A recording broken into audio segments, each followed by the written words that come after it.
Hello అండి, ఎలా ఉన్నారు? అందరూ బాగున్నారా? ఈరోజు మా కర్రీ వచ్చేసి సొర చేపల పిడిపండి. ఎలా వండాలో వీడియోలో చూసేద్దాం రండి.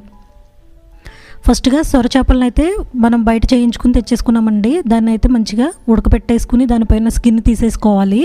వీడియోలో చూపిస్తున్న విధంగా దాన్ని మంచిగా ఒక ప్లేట్లోకి తీసుకుని మనం ఎలా అయితే మెదుపుతున్నానో అలా కలిపి మెదిపేసుకోవాలి. అందులోనే ఉప్పు, కారం, పసుపు కూడా వేసేసుకుని కలిపేసుకుని పక్కన పెట్టేసుకోవాలి.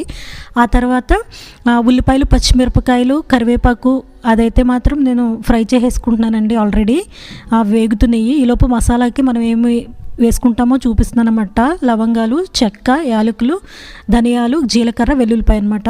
మసాలా కూడా పట్టేసుకున్నాను. ఈలోపు ఉల్లిపాయలు, పచ్చిమిరపకాయలు కూడా వేగిపోయినాయండి. అందులోనే అల్లం వెల్లుల్లిపాయ పేస్ట్ కూడా వేసేసాను. ఇప్పుడైతే మనం ముందుగా కలిపి పెట్టుకున్న సొరచాప ఏదైతే ఉందో అది కూడా వేసేసుకోవాలి. ఇక్కడైతే పెసరపప్పు, పొనగొంటాకు కర్రీ అయితే చేస్తున్నాను అనమాట. పప్పు కర్రీ ఇది ఫ్రైలా ఉంటుంది కాబట్టి దానిలోకి పప్పు అయితే బాగుంటుందని చేస్తున్నాను. మన గార్డెన్లోదేనండి, కోసుకుని చేస్తున్నాను అనమాట.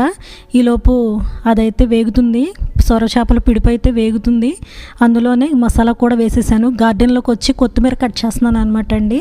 మంచిగా గార్డెన్లో కొత్తిమీర అయితే మంచిగా వచ్చింది, కట్ చేస్తున్నాను. అందరూ కూడా అక్క వీడియోస్ పెట్టట్లేదు ఏంటక్క అని అడుగుతున్నారు. కొంచెం ప్రోగ్రామ్స్ హడావుల్లో ఉండి కొంచెం నేను వీడియోస్ అయితే చేయలేకపోతున్నానండి. ఇప్పుడైతే వీలైనంత మట్టుకి ప్రయత్నిస్తాను పెట్టడానికి.